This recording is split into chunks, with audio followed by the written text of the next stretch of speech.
এই ছোট, তুই একদম চুপ করে থাকবি। আজকে দেখি মা কি করতেছে। এই চকলেট দুইটাই আছে, এগুলো এখানে লুকিয়ে রাখি এবং আমি বাইরে চলে যেতে হবে তাড়াতাড়ি করে।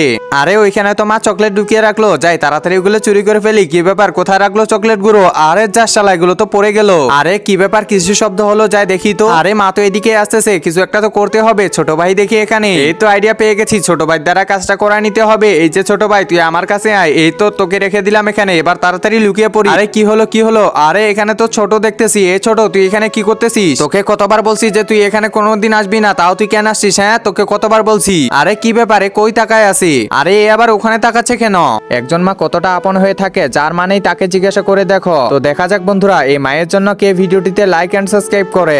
আর যারা মাকে ভালোবাসো না, তারা ভিডিওটি থেকে দূরে থাকো। ছোটকে ছেড়ে দিই মাটিতে, তাহলে দেখা যাবে যে ও কোথায় যায় পৌঁছায়। আরে কি ব্যাপার, ছোট আবার কোথায় যাইতেছে?